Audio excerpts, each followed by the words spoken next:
Hello friend, एक बार फिर से राम राम सारा ने। Good morning. कैसे हैं आप सब लोग? आई होप कि आप सब लोग बहुत अच्छे होंगे।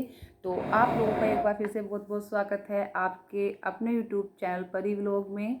तो अगर चैनल पे न्यू आते हैं, चैनल को सब्सक्राइब कर सकते हैं, वीडियो को लाइक कर सकते हैं। अगर वीडियो थोड़ा भी अच्छा लगे तो वीडियो को शेयर कर सकते हैं। तो फ्रेंड, सबसे पहले तो मैं आज की वीडियो में मैं बात रखने वाली हूँ आप सबके सामने, ना तो मैं रेखा के सपोर्ट में रखने वाली हूँ और ना ही वो मैं प्रदीप के सपोर्ट में रखने वाली हूँ और ना ही इन दोनों के खिलाफ बोलने वाली हूँ। मैं एज अ ह्यूमन बीइंग आप लोगों के साथ एक बात शेयर करना चाह रही हूँ, इन दोनों की फैमिली से रिलेटेड। तो आप उस बात को ध्यान से सुने, वीडियो को फुल वॉच करें और उसके बाद ही अपना डिसीजन कमेंट सेक्शन में लिखें। तो सबसे पहले बात करते हैं अलका, सोनिया, इन सबको साइड रखकर सिर्फ इन दो फैमिली के बारे में बात करते हैं आज। सबसे पहले बात तो मैं एक बता दूं, यूट्यूब पर किसी भी फैमिली मैटर का आज तक सॉल्यूशन नहीं हुआ है। यूट्यूब कोई ऐसा वो नहीं है कि जहाँ पर आकर झगड़े समाप्त हो जाएंगे। हाँ, किसी को न्याय मिल सकता है, वो भी इस कंडीशन में कि किसी की रिपोर्ट नहीं लिखी जा रही हो, किसी का केस नहीं लड़ा जा रहा हो, या तो वो सोशल मीडिया पर आकर अपनी बात रख सकता है ताकि उसका जो केस है वो जो हमारे पुलिस वाले हैं या जो भी न्यायाधीश हैं उनके समक्ष आ सके और वो उस केस के खिलाफ कार्य कर सकें। सिर्फ इतना रहता है। अदरवाइज जो केस पहले से ही कोर्ट में चल रहा है या जिस केस को चलते 2.5-3 साल हो गए हैं, तो उस केस का सोल्यूशन यूट्यूब पर आकर तो हो ही नहीं सकता। सिर्फ यूट्यूब पर आकर एक चीज़ हो सकती है कि उस केस को दोबारा से उसमें से बात कुरेद कुरेद कर निकाली जाए और वो यूट्यूब पर फिर सोशल अपने परिवार को बदनाम किया जाए। उससे ज़्यादा कुछ नहीं हो सकता है। ठीक है, सब लोग सिर्फ बातों का मजा लेना आते हैं। यहाँ कोई किसी के फैमिली मैटर का सॉल्यूशन नहीं कर सकता। फैमिली मैटर का सॉल्यूशन अपने आप अपने दोनों परिवार आपस में बैठ कर ही कर सकते हैं। कोई तीसरा इंसान कभी भी सॉल्यूशन नहीं कर पाएगा। तो बात करते हैं सबसे पहले रेखा और प्रदीप की। रेखा और प्रदीप की शादी को मतलब 2.5 साल की कुकू हो गई है। जो प्रदीप की और रेखा की बेटी है, 3 साल हो गए हैं ये दोनों अलग रहते हैं, एक दूसरे से बात नहीं होती है। प्रदीप ने सबके नंबर ब्लैक लिस्ट में डाले हुए हैं, इनकी फैमिली के सब A to Z number black list में डाले हुए हैं। तो अभी कुछ टाइम पहले एक चैनल पर सोनिया ये शायद उनके चैनल का नाम, तो प्रदीप की जो सास हैं, रेखा की जो माँ है, उनकी रिकॉर्डिंग वायरल हुई थी कि कैसे वो प्रदीप को इतनी सारी गालियाँ देती हैं, कैसे हर किसी को मरने की बद्दुआ देती हैं, कैसे ये करती हैं, कैसे वो करती हैं। ठीक है, तो देखो, मैं किसी को गलत नहीं ठहराने आई, मैं सिर्फ एक एज अ ह्यूमन बीइंग मैं ये सोच चलती हूँ कि अगर मेरी मदर होती या मैं रेखा की जगह होती या रेखा की मदर की जगह मेरी मदर होती तो क्या बात होती। और ऐसा नहीं है कि लड़ाई किसी हस्बैंड वाइफ में या किसी ससुराल में या बहू के बीच में नहीं होती है। ये लड़ाई झगड़े हर किसी के परिवार में चलते हैं और हर हस्बैंड वाइफ के बीच में होते हैं और हर ससुराल वाले और मायके वालों के बीच में होते हैं। कोई लंबा खींच के ले जाता है, कोई बात करके सोल्यूशन निकाल लेता है। ठीक है, तो मैं बात करती हूँ प्रदीप की जो सास हैं, उन्होंने प्रदीप को बहुत कुछ बोला है। आप ये देख रहे हो कि प्रदीप को बहुत कुछ बोला है कि वो तो 1.5 फुटिया है। हाँ, सबसे पहले ये बोला कि 1.5 फुटिया है, अंधा है, दिखाई नहीं देता और 35 साल की उम्र में शादी करी, ये करा वो करा। तो मैं सिर्फ एक बात पूछ जाती हूँ, आंटी जी, क्या आपको उस टाइम पे नहीं दिख रहा था कि प्रदीप आपकी बेटी के लायक नहीं है? वो 1.5 फुटिया है, वो अंधा है, वो चश्मे लगाता है, उसकी उम्र उस टाइम 35 साल थी। क्या आपको उस टाइम पे नहीं दिख रहा था? ये सारी बातें तो आपको उस टाइम पर भी दिख रही होंगी ना कि वो कैसा है कैसा नहीं है, जब आपने अपनी बेटी का रिश्ता पक्का किया था। तो आप बोलते हो कि एक बेटी का जो दर्द होता है ना, वो मतलब मैं ये नहीं कह रही कि आप गलत हो।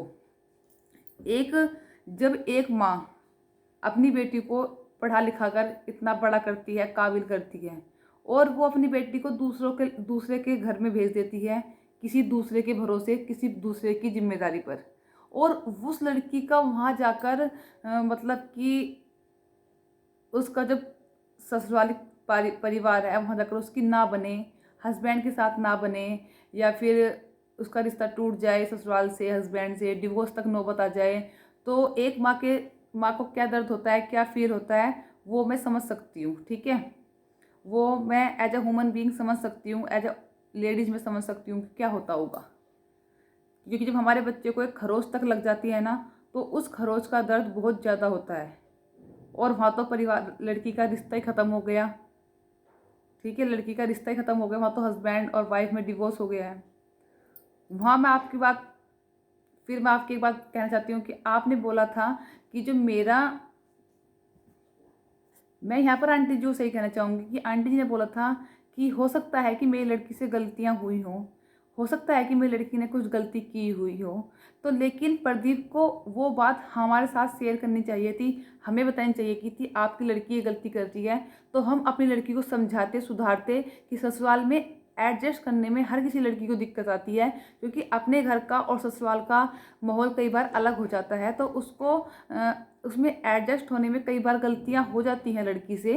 तो ये बात सही है, मेरी मम्मी भी ऐसी बोल देती है कई बार कि अगर कुछ गलती हो रही है तो आप हमें बताओ, हम समझाएंगे अपनी बेटी को। तो मुझे नहीं पता, क्योंकि ये बात तो प्रदीप भाई बताएंगे या प्रदीप के मम्मी पापा ही बताएंगे, क्या जब रेखा ने गलतियां की, रेखा खुद बोलती है मैंने गलतियां की, तो क्या वे गलतियां प्रदीप ने या प्रदीप की फैमिली ने रेखा की फैमिली से डिस्कस की कि आपकी बेटी ऐसा कर रही है और आप अपनी बेटी को समझाइए, या फिर उनको बताया ही नहीं, कुछ उनको समझाने का मौका ही नहीं दिया और डिवोर्स का केस फाइल कर दिया। तो ये बात तो देखो, ना तो किसी को नहीं पता यूट्यूब पर, ये सिर्फ प्रदीप ही जानता है और प्रदीप को ही पता होगा। दूसरी बात कि ये हमारी तो डीएसपी की बेटी है, हमारे तो बेटे एसएसपी बनेंगे, ये करेंगे वो करेंगे। तो देखो आंटी जी, और अंकल की बात भी सुनी मैंने रिकॉर्डिंग में कि ये तो गरीब का बेटा है, मास्टर का बेटा है ये। तो ये बात मुझे कहीं ना कहीं गलत लगी कि आप लोगों में इस चीज़ का घमंड है कि ये डीएसपी की बेटी है या उसकी बेटी है। ठीक है, डीएसपी की बेटी थी, ये डीएसपी की बेटी थी, पर आज के टाइम में ये एक आर्मी ऑफिसर की वाइफ है। ठीक है, तो ज़रूरी नहीं है कि जैसे हम मायके में रहते हैं वैसे ही हमें ससुराल में भी मिलेगा। ठीक है, नहीं होता ना, ससुराल में आके एडजस्ट करना पड़ता है, उनके माहौल में ढलना पड़ता है, कुछ वो हमारे माहौल में ढलें, कुछ हम उनके माहौल में ढलें, तो कोई बार झुकना भी पड़ता है। तो वहाँ जाके ससुराल संभलता है। अपनी बात को ऊपर रखना, मैं डीएसपी की बेटी हूँ तो मैं ये कर दूंगी, मैं तो मेरे ये है तो मैं वो कर दूंगी, मैं एक डॉक्टर हूँ, इस चीज़ से कभी नहीं निकलता। और आपने बोला तू एक गरीब का बेटा है, मास्टर का बेटा है, तो मैं उस बात को पूछ चाहती हूँ कि अंकल 1.5 फुटिया, चश्मिश, बुढ़ा, गरीब का बेटा, मास्टर का बेटा, ये सारी बातें आपको उस टाइम पर भी तो दिखाई दे रही होंगी ना, जिस टाइम पर आपने रिश्ता पक्का किया था अपनी बेटी का। अगर आपको लड़का नहीं पसंद था, आई मीन प्रदीप आपको नहीं पसंद था, तो आप साफ साफ मना कर सकते थे ना कि ये लड़का हमारी बेटी के लायक नहीं है, हम इसके साथ अपनी बेटी की शादी नहीं करेंगे। जब आपने उस टाइम पर कुछ नहीं बोला, तो आप इस टाइम पर कैसे बोल सकते हैं ये सब कुछ किसी के बेटे को लेकर। और सबसे बड़ी बात है, देखो, जबरदस्ती तो हम किसी से प्यार या इज्जत नहीं पा सकते। सिंपल सी बात है, इज्जत करोगे तो इज्जत मिलेगी और इज्जत नहीं करोगे तो इज्जत फ्री फंड में किसी को नहीं मिलती। रही बात प्यार की, जबरदस्ती तो किसी से कोई प्यार नहीं करा सकता ना, और जबरदस्ती कोई किसी को रख भी नहीं सकता। तो आपको तो ये सोचना चाहिए कि आपकी इन धमकियों से कि अगले जन्माष्टमी तक प्रदीप के पापा को बोलना कि तुम्हारा पूरा परिवार ख़त्म हो जाएगा, तुम्हारा पूरा परिवार मर जाएगा, तुम ये हो जाएगा, ये या वो हो जाएगा, ये गलत बात है ना। किसी के परिवार को बद्दुआ देनी ये बहुत गलत बात है। माना आपकी लड़की का दिल दुखा है, माना आपकी लड़की के साथ गलत हुआ है, लेकिन कहीं ना कहीं उसमें आपकी बेटी की भी गलती होगी ना। मानती हूँ मैं कि एक हाथ से ताली नहीं बजती, ताली दोनों हाथ से बजती हैं। गलती अगर रेखा की है तो गलती प्रदीप की भी होगी जरूर, ऐसा नहीं हो सकता कि प्रदीप की गलती नहीं है। बात दोनों तरफ से छिड़ती है। अगर एक ज़्यादा बोलता है तो एक को कम बोलना पड़ता है, एक के अंदर ईगो है तो एक को अपना ईगो डाउन करना पड़ेगा, अगर एक समझदार नहीं है तो दूसरे को समझदार बनना पड़ेगा, तभी रिश्ता चलता है। ऐसे रिश्ता नहीं चलता कि दोनों ही अगर अपनी अपनी ईगो में आ जाए तो रिश्ता नहीं चलेगा।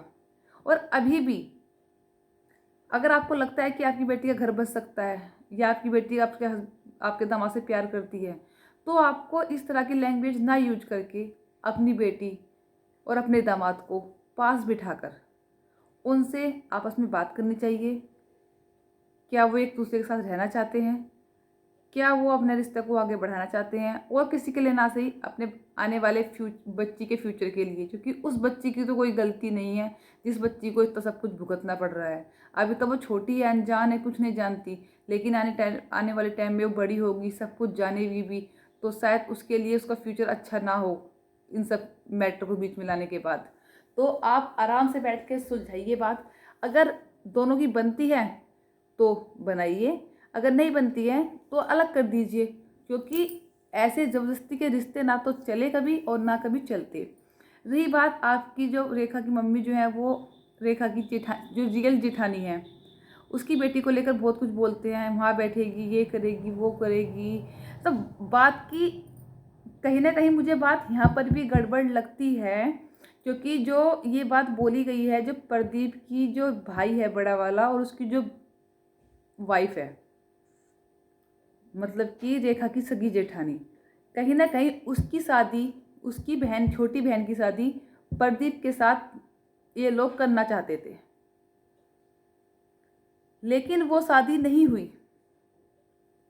वो शादी रेखा के साथ हो गई। कहते हैं ना, जहाँ जोड़ी बनती है, जोड़ी जहाँ जो योग होता है वहाँ जोड़ी बनती है। वो शादी रेखा के साथ हो गई। रेखा के साथ अब इनकी नहीं बनी। गलतियाँ दोनों तरफ से हुई होंगी। अब रेखा के साथ इनकी नहीं बनी है, तो अब ये लोग फिर से चाहते हैं कि जो प्रदीप है उसकी शादी इसकी जेठानी की, मतलब प्रदीप की शादी है प्रदीप के बड़े भाई की साली से, छोटी साली से हो जाए।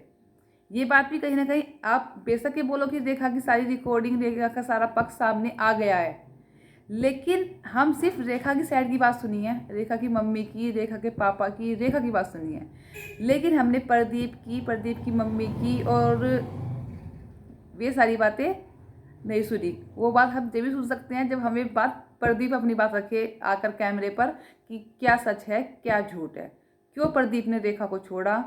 और लड़ाई झगड़े हो जाते हैं, लेकिन इसका मतलब ये नहीं होता कि बेटी को बाप का प्यार ना मिले। बेटी का जो हक है उसे वो मिलना चाहिए। और अगर एक इंसान, मेन बात, अगर एक इंसान झुकना चाहता है, एक इंसान अपना घर बसाने के लिए सब कुछ सही करना चाहता है, अपनी सारी गलतियों को सुधारना चाहता है, तो मेरा मानना यह है कि उसको एक मौका मिलना चाहिए। क्योंकि जो शादी होती है वो गुंडा गुड्डी का खेल तो होता नहीं है, तो कहीं ना कहीं इस रिश्ते को एक मौका मिलना चाहिए। ठीक है, ना तो मैंने रेखा का सपोर्ट किया है, ना मैंने प्रदीप का सपोर्ट किया है, ना मैंने रेखा को गलत बोला है और ना मैंने प्रदीप को गलत बोला है।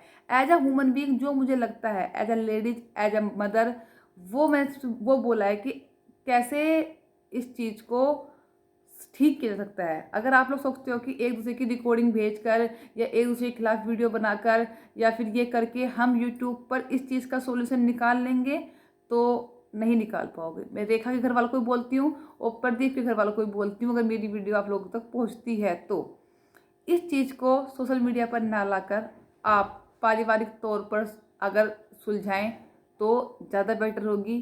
क्योंकि यहाँ पे सिर्फ रेखा की बातें आ रही है तो रेखा को गलत ठहराया जा रहा है, क्योंकि प्रदीप की फैमिली कुछ नहीं बोल रही है और प्रदीप का कोई अभी बयान नहीं आया है। ठीक है, तो लेकिन जब दोनों पक्षों की बातें सुनेंगे आपस में, तो हम जब भी डिसीजन ले सकते हैं कि कौन गलत है कौन सही है। ठीक है, रेखा को मैं गलत बोलती हूँ सपना वाली बात पर, मैं उसको वहाँ पर सही नहीं बोलती। सपना वाली बात में वो 100% गलत है, गलत है और गलत ही रहेगी। जैसे उसने सपना की फैमिली को बोला है, सपना को बोला है, उसके लिए से कभी माफ़ मैं तो कर नहीं सकती। ठीक है, लेकिन ये जो इनका फिलहाल फैमिली मैटर चल रहा है, इसको लेकर मैं यही बोलना चाहूँगी, इस फैमिली मैटर को यूट्यूब पर ना लाकर अपने आपस में बैठकर पारिवारिक तौर पर सॉर्ट आउट किया जाए तो शायद हो जाए। क्योंकि सोशल मीडिया पर सिर्फ बदनामी होगी। अभी जो गली मोहल्ले के, परिवार के रिश्तेदार जानते थे इस सारी बातों को, वो पूरा वर्ल्ड जानेगा। तो उससे अच्छा है कि अपनी बात अपने घर तक सीमित रखें तो ज़्यादा बेटर होगा। ठीक है, तो करते हैं इस वीडियो को यहीं पर एंड और फिर मिलते हैं आपको एक अच्छी सी नई वीडियो के साथ। तब तक के लिए bye bye, take care. Channel पे न्यू आते हैं, चैनल को सब्सक्राइब कर सकते हैं, वीडियो को लाइक कर सकते हैं, अगर वीडियो थोड़ी भी अच्छी लगे तो वीडियो को शेयर कर सकते हैं।